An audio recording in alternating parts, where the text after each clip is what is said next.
So what are we doing? So it is 2028, and we're looking back at a 30-year anniversary of being John Malkovich for a special Spike Jonze. If there was a director I'd beg for him to return after not making a film for so long, yeah, that would be Spike Jonze. One of the most underrated filmmakers to ever exist in the face of director. Spike Jonze is definitely one of the best directors out there, one that was not quite appreciated as much. His films always tend to have very complex ideas and films that were fairly not cliched than one another. So this video, I want to rank every single one of his films, not including documentaries, just films.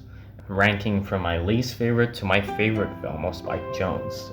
And let's begin into it.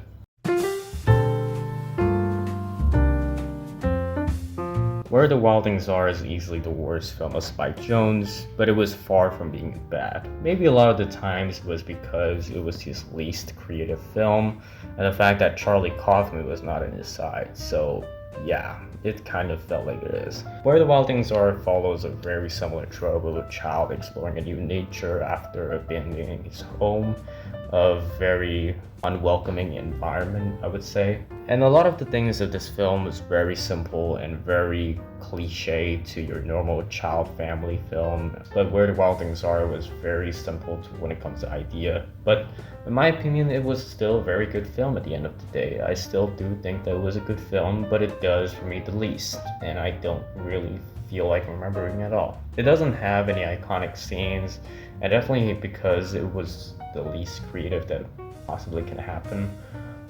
I just don't remember watching it that much. I remember a lot of the scenes that much. It wasn't a memorable film, but definitely in a way that I don't hate on this film. There were a couple of good things that were nice to remember. For example, the CGI for the jungle monsters were actually pretty nice, and the plot doesn't take it very easy at all, and some of the scenes were actually quite hard to predict of what it is.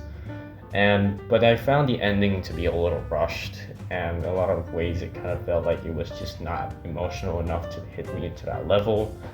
But I guess that's kind of like the child's imagination. I think it was very similar to a lot of tropes, but at the end of the day, it was still a nice film overall, and I liked it.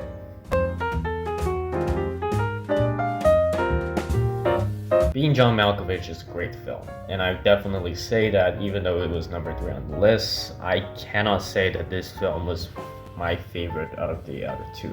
But if there was one word that can easily be described as being John Malkovich, it would definitely be creative and ambitious. Charlie Kaufman had always made films that were larger than life, and always feels these surrealist things feel more grounded, that in a lot of ways just kind of feels like it's actually describing the human character to be a little bit more complex and not just one thing or another. I love about Being John Malkovich is that the Being John Malkovich was incredibly a film about identity crisis, of trying to be someone else, but at the end of the day, that was never part of the solution. Being someone else isn't always like a great thing, and sometimes you don't know even his problems, and sometimes it wasn't even your problem. And the film kind of feels like it was trying to get that idea and try to explore that idea really much into a great way. What I love about it was that this is Spike Jonze's debut film, and Cameron Diaz and Catherine Keener were always putting out an actually really good performance. Now, I always thought the Catherine Keener casting in Get Out was part of the Being John Malkovich Part 2, which was fairly similar, don't get me wrong. But what I love about Being John Malkovich at the end of the day would probably be the incredibly complex about the human character dynamics, but also extremely creative idea that no other film can probably match.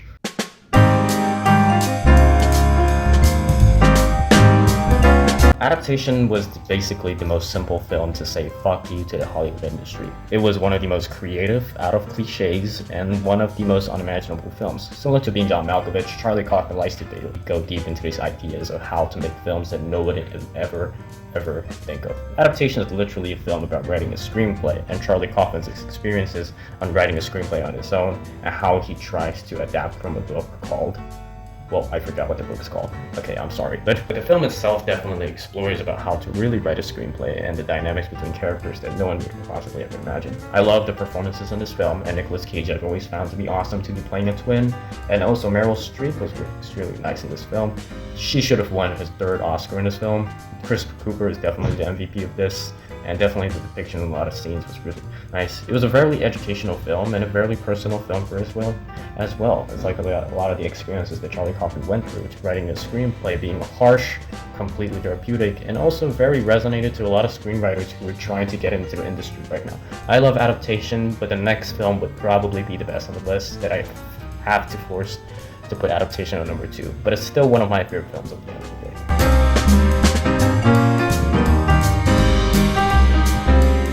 There is one Spike Jonze film that deserves to be remembered until forever. It would be no other than Her. Her was a completely great look of how characters' complexity when it comes to adaptation. Well, not so much about the film adaptation, but adaptation to change of the future and a great look when it comes to the script. And let's not forget that this is the film he won an Oscar for, an original screenplay in 2014 Oscars. Okay, let's go back to the list. Okay, what makes the film Her great? So first of all, it's probably the story itself. It's a completely naturalistic look about how the future of the world would look at us. And in a way, the film is extremely vulnerable. But in a lot of sense, the film doesn't hide itself from any of its dirty details. A lot of the times, Joaquin Phoenix's character would do something that was a little weird at moments, but I respect that. And I think this was his very good performance in this film. Even though it wasn't never a performance that would ever gonna get Oscars bothered, it's a performance that was definitely needed for the film. For the sake of the film, he was a very vulnerable character. I mean, that's kind of who he was. But okay, let's go back to it. Spike Jonze's directing when it comes to films was extremely neat, and I love the overall look of the film. The cinematography is, I think, was extremely beautiful, and the soundtrack from Arcade Fire was one that deserved to be remembered also. And let's not forget about the Moon Song, and Scarlett Johansson's voice acting was also another reason why the Oscars should beg for a voice acting Oscar nomination. Yeah, there's not much for me to say about Her, and I think it was definitely a great film. A lot of people hate me when I said that this film is incredibly heavy adult subject matter, but I don't really care. I just think it was a great film, and at the end of the day, it's a film that deserves to be remembered until 100 years from now. So yeah, that's it. Let me know what you guys think about my video, and also let me know what you guys think about Spike Jonze as well, and I want to see your ranking on his films as well. Leave a like, subscribe, and comment on my next video idea. And thank you guys for watching. See you guys next time. Bye.